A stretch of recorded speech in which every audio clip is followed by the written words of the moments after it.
Previously on The Cast Files. Hey, do you know Popeye? I don't remember what he said. She was sure he was dead. What? You were a doctor! Everything he's about to touch is covered in Duchovny saliva. Scully reminds him that he's never really tried to do his assignment, so... There's also always a short-looking dude who looks a lot like early Chris Cornell, just pacing the outside of the mosh pit. No. And I know that they explained it, but I did not understand it. Tony Todd! Tony Todd! It turns out that all of this hullabaloo is going on for no good reason. There is no fire at 606, but the dude is dead anyway. I know that I know him from somewhere, and I'm excited for you to tell me because I cannot put it together. His voice is incredibly familiar. I am not going to tell you. Krychek said, damn, Mulder, your bone structure is giving my bone structure. They do a super duper high-tech photo stuff to get a clear shot that it's Scully gagged and alive in the trunk. They're like, oh my god, zoom in. There's a woman in that trunk. Zoom in on the face. Oh my god, it's the woman that we know he kidnapped. He thinks Scully's been taken to Skyland Mountain. I'll hold him off until they locate her. I did a voice. Where do you think he sent them? Over the hill into the fires. Oh, God. Due to the big lactating breasts of Gillian Anderson, who had just given birth barely a week before. I mean, we're 8 episodes into season 2, and my prediction of he had faked his own death was... I feel like he'd have showed back up if that was... And then he became that guy! This is everybody's origin story. This is how O'Neill ends up in Saw. You've seen them? I've seen them. Are you a seisma doctor? Growing up in farmland in Indiana, I get the sentiment. I've seen where you grew up. Farmland. No. It's unnecessary, but true. Which is just like, Mulder. You're asking for help. Be nice. Stop being a dick. Did you eat Oh that no, meat? he did! How are you surviving? Guess I'm staying out of fucking Massachusetts. That's just good advice for everybody. How can she work in a predominantly male environment and still go by the name BJ? She also is known for eating bananas around the office. Slowly. Very slowly. From the center, though. You just want to make a short movie about balls? About somebody getting their balls stepped on because they're a dickhead. There are short movies about people getting their balls stepped on. Not in the same... And I even Googled thriller about a killer who keeps a girl in a closet and she's rescued and he comes back for her as a veterinarian. And I cannot find the name. So, if you know what book that was... I promise. How many experiments have you run? Several. Why? Double blind. So you actually don't know if it worked or not? That's not what double blind means. Doesn't seem something I'm going to be interested in. Doesn't matter. Okay. Soon after Mulder leaves, we see Nagini arrive in all her 1995 glory. Nagini? You don't know who Nagini is? Continue, please. You don't know who Nagini is? No. From Harry Potter, the snake in Harry Potter. Why would I know that? They collected him from the car, of course, as you would. And somebody mentioned that his head was hanging on like a peen. Which I thought was unnecessary language. You steal into the morgue to kidnap a dead body whose peen is hanging off. I don't know if he's been drowned or if he slit his wrists or... Unclear. It's not. He's dead. Not unclear. Which part's not unclear? How he died? Yeah. Yeah, keep going. Oh, are all of those pieces connected? What appears to be a regular doctor. I don't know why the synopsis or the summary that I pulled called him a regular doctor, because as opposed to what? A weird looking doctor. Also, interesting that the investigation is terminated when an agent is killed during the investigation. We don't want to look into this any further. He's dead, and that's scary, and we want to not know anything else. I love a man standing in an abortion clinic yelling, "I have a choice!"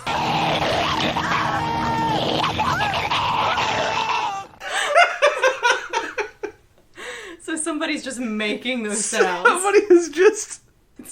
When is white men's history? No. They're little hearts, and then they're little crucifixes with sexy Jesus. What? You can respect and fear a thing. You respect it because it is scary and bigger than you. And can kill you without any emotion. Like dromedaries. We also Good praised job. it. We're amateur critics, I guess. I suppose so. We're very critical sometimes. Yes, we are. And very amateurish. They do know that they meet the sheriff of the town. Which is not a real thing. No. There is no local government in Gibson, Texas. But you're pretending like you're gonna run, but you know you're not gonna run. You not just in your office shoes. Move your torso a little faster, but not your feet. But not your feet. Charnot wrote the script, and she used her experience as a doctor of Eastern medicine. Oh, okay. All right. I don't know enough about her to know if that's problematic or not. I don't either. Also, where? In the East. No. The balloon.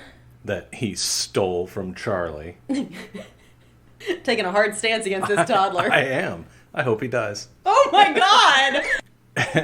And then he says one of the greatest lines ever. Did Teddy have any enemies?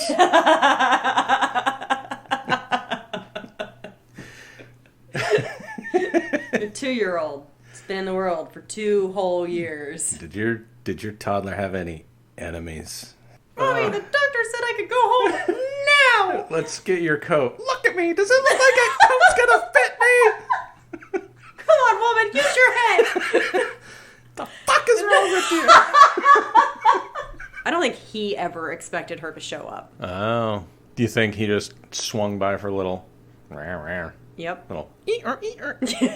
little... little... little... Oh, God. We never see the women actually infected, so I think their dicks fall off and fly around the room. God damn it. Does that mean no kissing?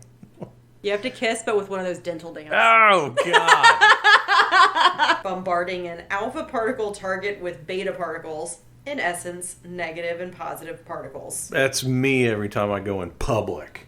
Oh my god. Hey, hi, good morning. Good.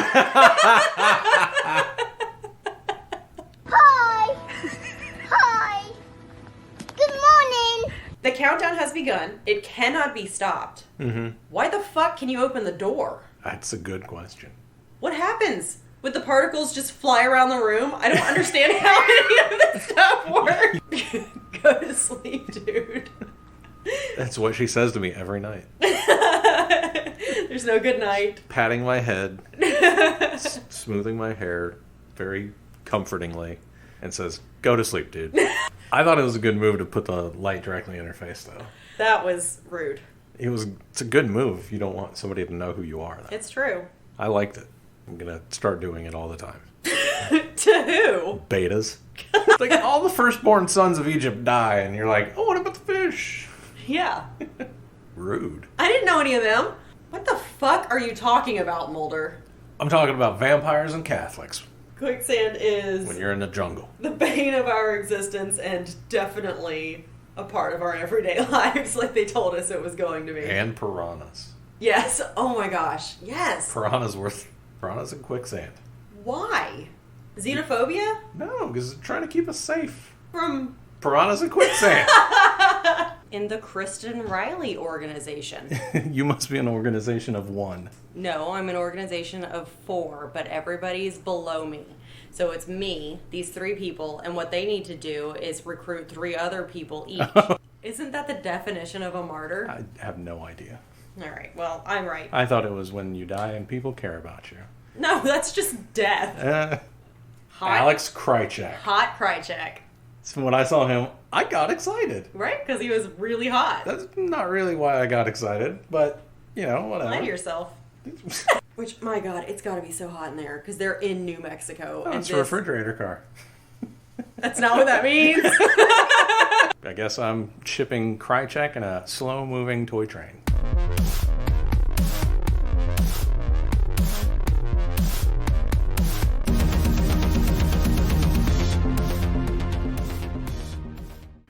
Greetings, listeners, domestic, international, and extraterrestrial human hybrid.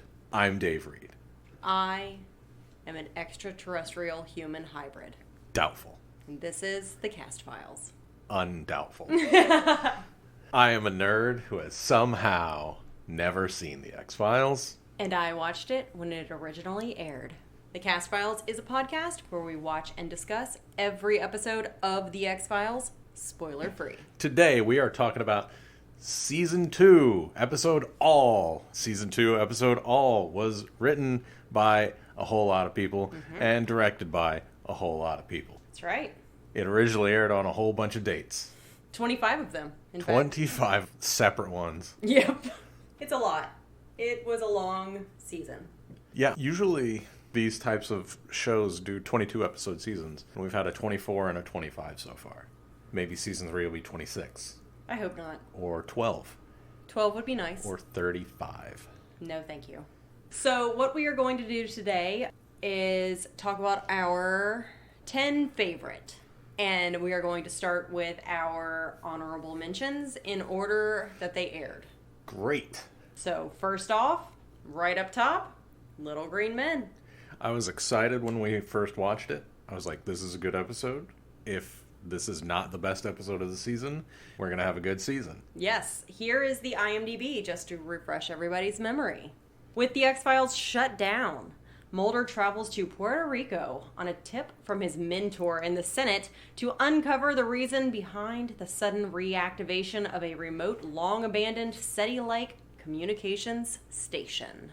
His mentor in the Senate being Raymond J. Barry, the first of a long string of really good guest stars. And the man who knows how to mix patterns like a boss. Yes. Like a boss, like it's 2006. I loved it. No, I'm making fun of the phrase like a boss. Oh, 2006. Yeah, that's still. See? You're over here being chuggy. So, my first point in this episode is that the Puerto Rican scenes were filmed at the Seymour Demonstration Forest in North Vancouver District, not in Puerto Rico. Well, I kind of figured they weren't in Puerto Rico. According to producer J.P. Finn, it was a struggle. It was a struggle! It was a struggle! For the show to make the greater Vancouver area resemble a tropical island such as Puerto Rico is, and that, quote, if you look closely, you'll see pine trees in the background. That's funny. Yeah. What did you like about this? Look at my skinny legs! I got these skinny legs, Mulder. Oh, Gillian Anderson revealed on Late Night with Conan O'Brien that when she and Duchovny were filming the final scene, which was them escaping the Blue Berets, the actors portraying the soldiers had to pretend to shoot their guns, and so they made their own sound effects. Oh, no. Pew, pew, pew! And that had the whole cast just laughing hysterically. Oh, yeah. I wonder if you're watching it, can you see them mouthing, like, bang? I don't know. Bang, bang, bang! That'd be great. I don't know. This is also the episode where I deep dove into rigor mortis, so if you have any questions about anything about rigor mortis, I cover it in Little Green Men. That's good. We didn't do a lot of science corners this season. No, it kind of fell off because everything got unscientific. Yeah. But yes, my my search history in Google is very questionable after this. That's why you need to use DuckDuckGo. No. My final note for this episode is that the actual final shot and scene and sentence is Mulder says, quote, I may not have... No, you do it. I may not have the X-Files, but I still have my work. I still have you, and I still have myself. You feel better? No. Why not? Why is that supposed to make me feel better? Well, it is so much more than what he had before. Oh, is it? Because he just had the X-Files. Yes. And then he had no X-Files, which meant he had nothing. Oh, because he had he like lost his faith? Yes. Before this? Okay. He lost his faith. And then he got it back when he saw skinny legs. That's right. And my final sentence of my notes for this episode. Do you have anything else to say about this episode? Not right now. Okay. So my final note of Little Green Men is Now he turns back to the surveillance, and Scully leaves him to find out where to get the best lap dances. The end. Can you believe that was this season? Seems like so long ago. So long ago. It was like 25 weeks ago. It's like half a year Oh my ago. god, it was. Okay, so the next episode we're talking about is Dwayne Barry. Good episode. Yes, what do you have on Dwayne Barry? The one issue I had with it was I remember during the hostage situation there was a bright white light that everybody saw that was supposed to be like a UFO or whatever, and they never explained what that was. That's right. That's That right. was weird. The IMDb, just for a refresher for everybody, is a former FBI agent who claims he was abducted by aliens, takes several people hostage, and Mulder agrees to be the negotiator. And this is why he keeps his cool, because he's not an expert negotiator. Yes. When he's an expert in something, he yells at everybody. If you are curious about what a negotiator should actually do, go back and listen to that episode, because I do a deep dive into that. You're right. They never explain it. It never comes back. So my favorite cast note was in Dwayne Barry. Yes, I remember this. Steve Railsback as Dwayne Barry. And this is what I found for him. Noted for his dangerous, chameleon-like portrayals while possessing the scariest-looking pair of eyes in the business, leathery-looking Steve Railsback has mesmerized us over the years with a number of weird, often warped roles, both on film and television. While never achieving the degree of stardom deserved, he, like the equally infamous and unpredictable Dennis Hopper, He is equally as infamous as Dennis Hopper. Sure. always commands interest whether the material is good or inferior. Was it his agent who wrote that? Was it him who wrote that? don't know. Was it his mom? It wasn't his mom. Unbelievable. That's amazing. I love it. I love it a lot. I've never seen Steve Railsback in anything that I can remember. No. Another highlight of Dwayne Barry, CCH Pounder. Great and everything. Yes. My favorite scene with her is when she calls Krychek over to Yes. give him something to do, and she orders Coffee. a cappuccino. It was great. Another highlight of this is Duchovny's red Speedo. Is it? It is. It was a whole highlight. It was a whole highlight? It's never come back. I thought you said it was going to, though. Didn't the guy who wrote this, wasn't he the brother of somebody? Yes, it is going to come back, but you said no spoilers, so I said that it hasn't yet. You you said that in this episode, that the Speedo was going to come back, and then it never did. And everybody was disappointed. The other highlight for me for Dwayne Barry was the $11.14 grocery bill. She got like 19 things. Yeah. All right. Then we are going on to Die Verletzt. Die Hand, die Verletzt. I'm reading it. It literally says die. Nope. It's Deutsch. No. Doesn't it say die, Bart, die? No, that's German for the Bart. The. No one who speaks German could be an evil man. Okay, this one is not IMDb. This is the X-Files fandom, so for anybody who can't remember or needs a quick refresher, after a teenager is ritualistically murdered in a small town, Mulder and Scully are caught up in a secret occult practice with the local PTA and a substitute teacher with odd powers. Fun episode. I like the whole premise of most of the town being Satan worshippers. Yeah, That's fun. I like it. it was pretty good. And I like that they're lapsed Satan worshippers as well. Oh my gosh, that was amazing. Yeah. They're like, oh, maybe we have to do more than just kind of show up. Oops. Too late. Whoops! This is also the first X-Files episode directed by Kim Manners, who went on to be the series' most prolific director. Also is a man. Please Google it. And just in case you're thinking about going back to listen to this or rewatch it, either way, there are trigger warnings within the episode, all of them associated with what you would anticipate out of the Satanic Panic. So then I looked up something brand new. I found an article called Why Satanic Panic Never Really Ended. The collective fears that consumed the U.S. in the 1980s and 90s are still alive and well. all the way through QAnon and beyond. Oh yeah, we're well beyond QAnon now. That's just mainstream conservatism these days. Well, yes, but this is a Vox article because the reason I even found this is because I was Googling, when the hell did the Satanic Panic end? Oh, never!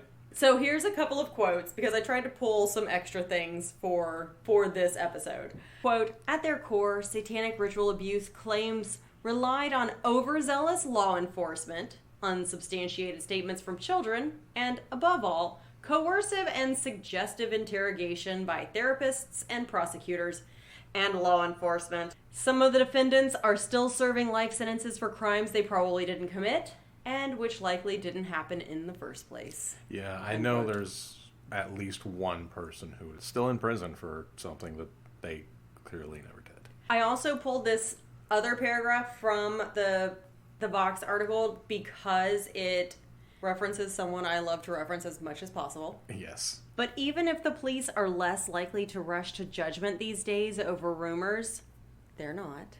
Of course not. Of satanic worship and occult influences, many members of the public have no such qualms. Witness the recent controversy around Lil Nas X and his latest music video, Montero, Call Me By Your Name, in which he cavorts erotically with various iterations of Satan, and the way he was able to scandalize countless Christians by releasing limited edition blood-infused Nikes dubbed Satan shoes. Yeah, I don't really like his music very much, but I love him because he is scaring the normals, and that is exactly what he should be doing. He's not a rock and roll artist, but he is a fucking rock star.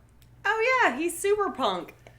He's just like, he's fucking with the normies. Yeah, and that is what rock and roll is about. So Yeah. he is a rock star, even if he does not perform rock and roll music. Yeah, but I love his music also. Well, It's super fun to work out to. I'm sure that it is true. We'll work out to some of his music tomorrow. I can't wait. I know. It's going to be great. Cool. We're going to learn how to pole dance. Yay. On sycamore trees? What? Sycamore trees. I don't know what kind of trees we have. They're all Palm trees.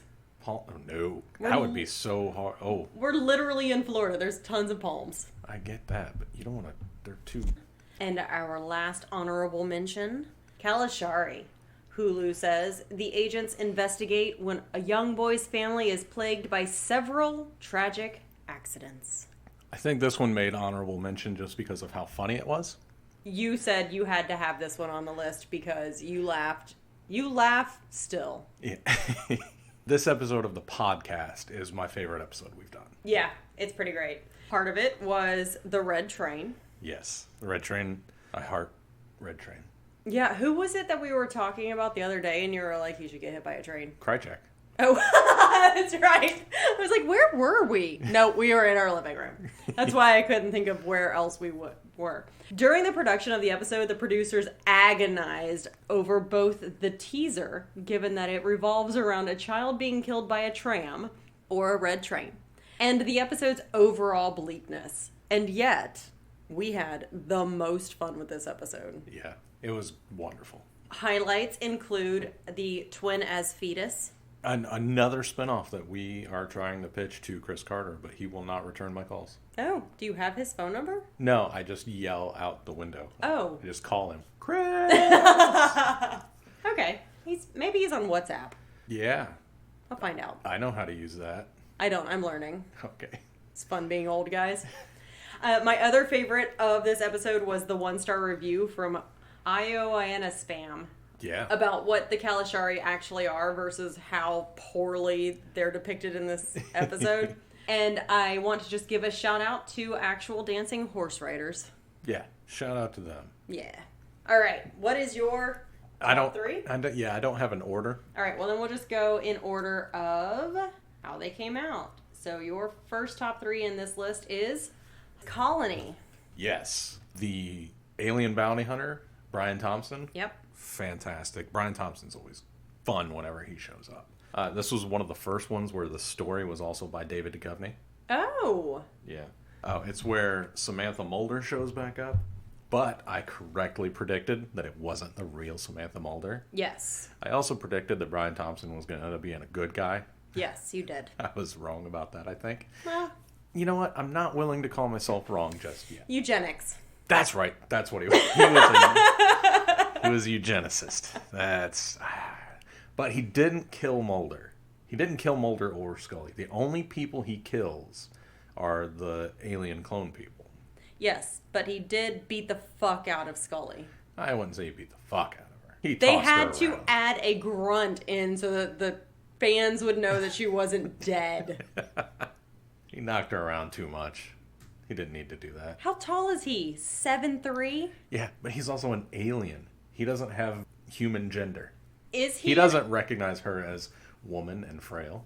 I'm just making Jesus Christ! just making excuses for beating up women now.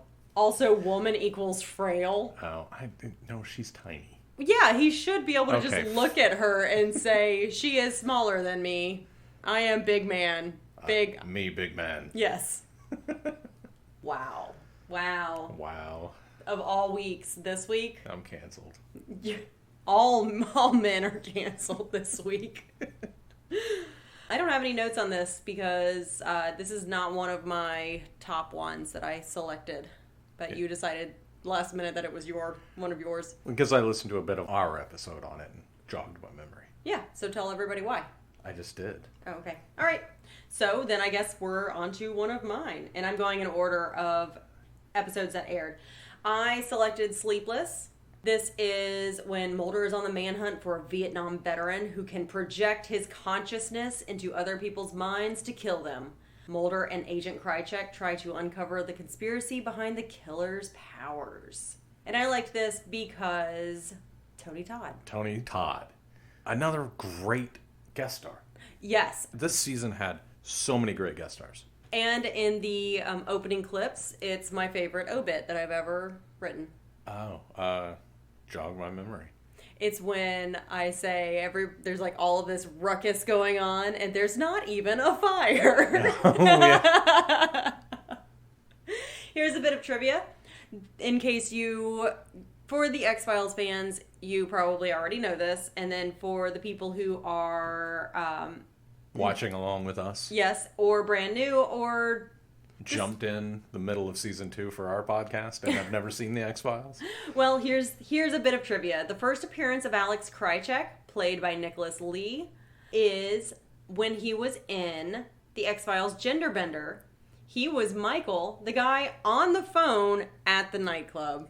Who was, what did he say? What was his exact words? They were like, I'm on a conversation. Yeah, it was something like that. Something Yeah, like that. because it would have made sense to be I'm on a call or I'm having a conversation, but it was like I'm on a conversation. Something like that.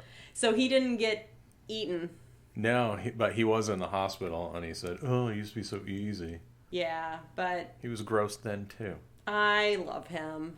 Mm-hmm. This is also where we meet Mr. X. He hands Mulder a folder, and I said, oh shit, sleep eradication studies. Can we stop having wars so we can stop doing stupid studies like this, please? Tony Todd hasn't slept in 24 years. I would love to have my sleep removed.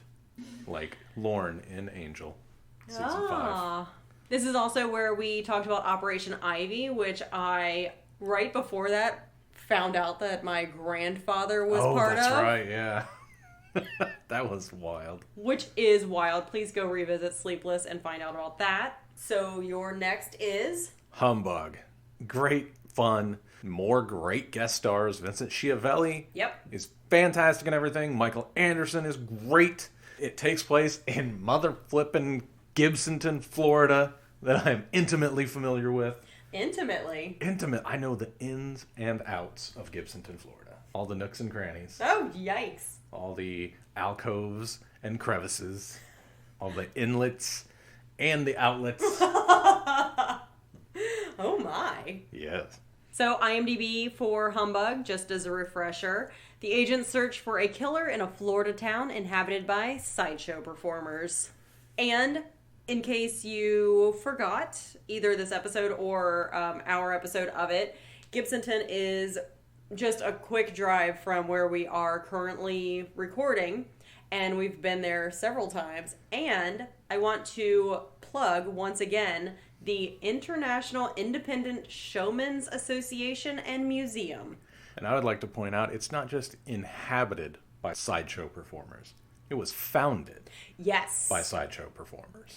And there are remnants, and I don't know who's still active, but They are still active in Gibsonton.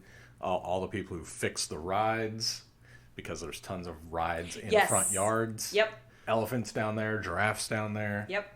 It's very cool. The International Independent Showmen's Association and Museum is a small, locally owned museum by the people who performed.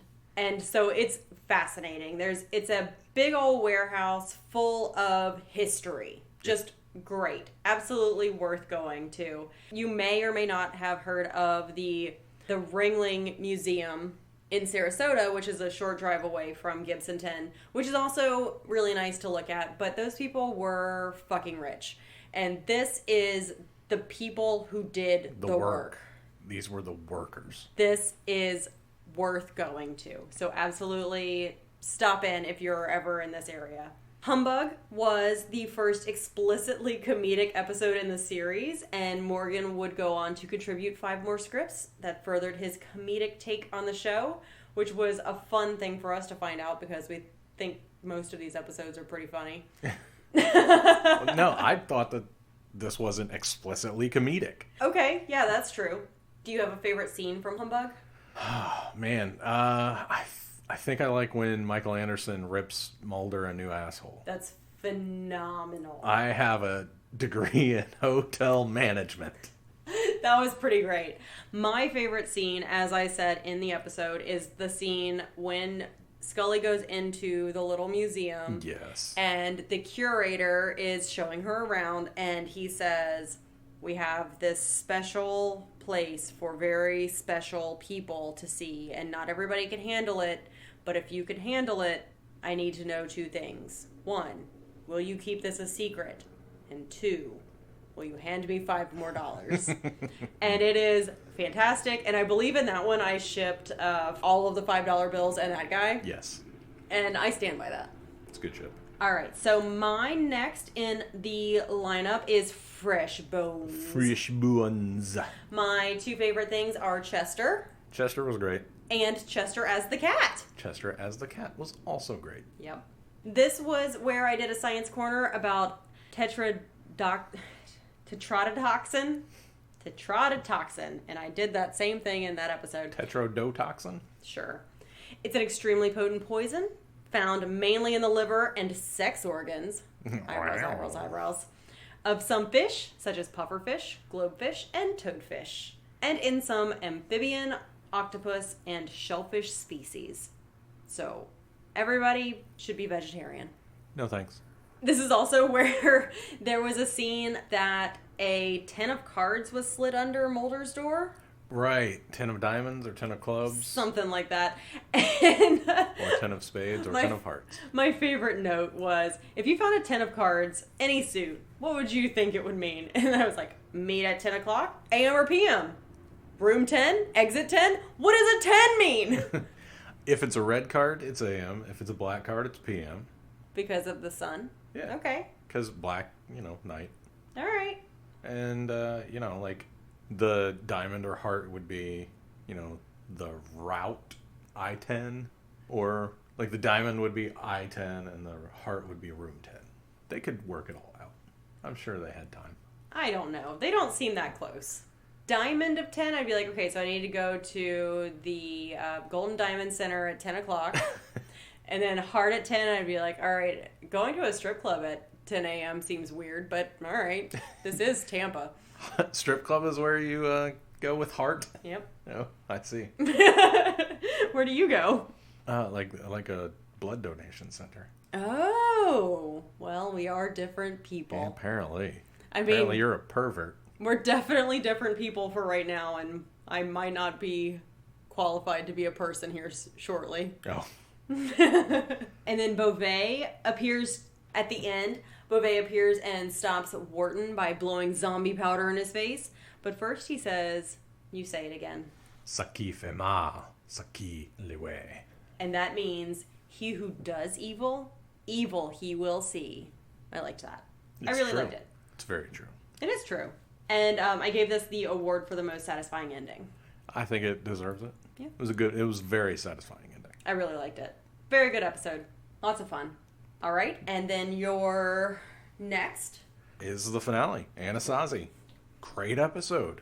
The X-Files fandom synopsis is: a computer hacker discovers evidence against the Syndicate that is so damning that its revelation to the public would be nothing short of catastrophic, leading Mulder into a race against sinister agents to learn the truth. Ooh. This is the episode I realized, oh, that's why I can't super get into the whole mythology arc, because they're acting like hiding aliens would be the worst thing the government could do. Right. When they've admitted that the government's done just way worse things. So in this episode, we get an inkling that the people, or the alien-like creatures in the boxcar, are probably people. Yeah. Do you think there are aliens anywhere? I think there has to be, in order for them to be injected with alien DNA. Oh, yeah, I guess that makes sense. So the purity control from season 1, the little... What a name. Especially how much they love to talk about Nazis. Yikes. Yeah. I'm so curious about everybody's views from this whole cast and crew scenario. Are they pro the ecosystem and like see why eco-terrorists are doing what they're doing, or are they anti? Unclear. Yeah, Scully seems to hate anybody with left-leaning views. Are they pro-humanity, or are they pro-purity control? Well, that was an alien, so it's okay. It's named purity control, which is atrocious. I'm just very curious. Okay, well... All right, that's it for Anasazi. What is your last one? My favorite is Red Museum. Is that your, like, number one fave? It actually is. Okay, that's good. And so I did it out of order on accident, but it actually worked out because it is my number one. Okay, so the IMDb is: a vegan religious cult is accused of kidnapping local teenagers for some type of ritual. Mulder and Scully begin to suspect that a different kind of conspiracy is at play when Scully sees Deep Throat's killer in town. Buzzcut Man? Is that what they call him? So, yeah. And to be fair, since this is my favorite, I will give you a negative or a middling review. Critical Myth's John Keegan gave the episode 5 out of 10, criticizing the complexity of the plot. He wrote that, quote, fairly quickly, the X-Files gained a reputation for episodes that were so convoluted and confusing that few people could make sense of them. This episode stands as one of the shining examples of that trend, and it's only appropriate that the episode was written by Chris Carter. Hard disagree. So, here's why I added this to the recap, because I do think that there's a lot of convoluted plots so far. Yeah, but the way that this one just takes a hard left turn is fantastic. It's jarring, yes, but it's enjoyable. It's entertaining. I agree. There's a lot of stuff in here, like the guy that's in the wall that I could completely forget and often do. So he's not why I like this. Why I like this is that what is more punk rock than going into cattle country, buying a beef farm and plant, and then just being like, there are pets now. Yeah. That's so rock and roll. I love it. It seemed to be like, oh, it takes a lot of balls to do that in cattle country, or whatever the hell he said. I know. Was it the sheriff that said that? Yeah. And by the way, it's not the cult doing all of this stuff to the local teens. So it's like, of all of the cults, super into this one. Mm-hmm.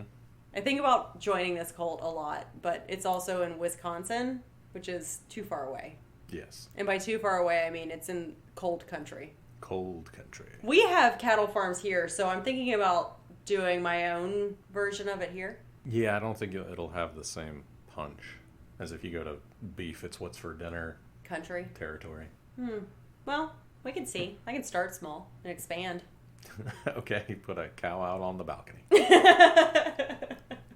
One of the highlights of this was that there was the guy who was really good at typing. Do you remember him? I have this vague memory.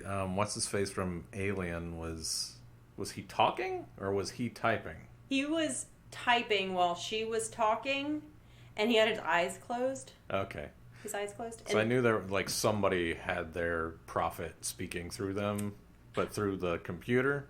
I guess he was typing with his eyes closed and she was reading it. Maybe that's how it was. But it was impressive. Look, I have to type a lot every day.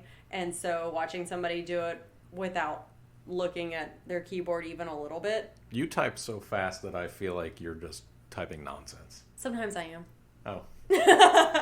You know I'm listening. So you just go really fast. I don't have to, like, stare at my keyboard and hunt and peck or anything. But, you know, every now and then I glance down. Especially if I shift my keyboard even a little bit. I'm fucked, man. I'm just saying, be proud. You type very, very fast. Be proud. Yeah. So proud. Be proud. I'm proud to be a fast typer. Because at least I know I'm free. Is that what you were going for? That was the song. Okay. But I am not free. This is America. The other fun thing for this episode was Clay's barbecue. It's the only episode that I can recall us ever seeing Anderson eating, and she is just chowing down. Hey, I want those ribs. I know you do, but you can't have them because they have alien DNA in them. No, the beef has alien DNA. Ribs are pork. Oh. Does anybody ever eat beef ribs? Yeah, beef ribs is a thing, but they're not the little thing. The beef ribs are big old things. I know the size of cattle. Okay. Well, she she was clearly eating pork ribs. I have purchased a cattle farm, Oh, and now I'm starting a cult. to put one cow out on our balcony. That's all that would fit out there, but it would be cruel because it couldn't turn around. The squirrels would freak out. I don't know. Do you think the squirrels would freak out, or do you think the squirrels would get along, especially if I put feed out there? Put feed on the back of the cow, so the squirrels just run on the back of the cow. I would do that. All right, then. Okay. Who are your favorite ships? My favorite ships are from Colony, Mm-hmm. and it was My Four Dads. That entire thing was hilarious. I listened to it like a couple hours ago, and it was so funny. So definitely check it out if you don't know. What is your favorite ship? I have two, and you can decide which one you like the best. Okay. In episode 1, there was the lady on Mulder's answering machine talking about How he was a sex pest? how he was a sex pest. You pester me for a date and then you don't show up. I shipped her and the cigarette smoking man. Oh. So because they both hate Mulder. Yeah. And they can get together and talk shit about him. Love it. And smoke bunches of cigarettes. So that was one of my favorites that I did. And also, you asked me who I was shipping, and I said, oh, who am I shipping? Oh, Hell. And you said, you're shipping Hell? And I went, yes. Hell and all of us. Okay. I remember saying that, but I couldn't remember which episode it was because I've blocked some of these episodes out for my own Me too. well-being. But I listened to all of the ends of the episodes today to remember who I was shipping and surviving. I like it. You know what? I think they both stand. Excellent. Twinsies. Twinsies. My favorite survival was from the Red Museum, Okay. and I'm joining the cult. Joining the cult. Outstanding. Yep. I also have two favorite survives that you can choose from. Episode 3, Blood, Blood. with the guy who played Larry on Newhart. Larry, Daryl, and Daryl. Yep. The way I was surviving that was just act like I always do and ignore my notifications. Okay. And in episode 11, I survived by just doing the right amount of drugs. I think doing the right amount of drugs is the answer to most situations. You know what? I agree. I wish we knew what the right amount of drugs was. It'd be great. It would be great. Let's all do the right amount of drugs. Yes. Cheers, y'all. Cheers to the right amount of drugs. The Cast Files is produced by Kristen Riley and Dave Reed. Edited by Dave Reed. You can find us on Twitter at CastFiles. You can find me on Twitter at Dave Reed. That's DaiveReed. You can email us at thecastfiles. That's the with 2 E's at gmail.com. If you could please go rate and review us on Apple Podcasts, give us 5 stars, and tell us that we are doing phenomenal things. Artistic, wonderful things. We are raising the bar on podcasting. We would love you forever for that. We have a TeePublic store. You can go buy t-shirts and stuff there. Music by Hal 6. Logo by @OokaArt. That's OOKAART.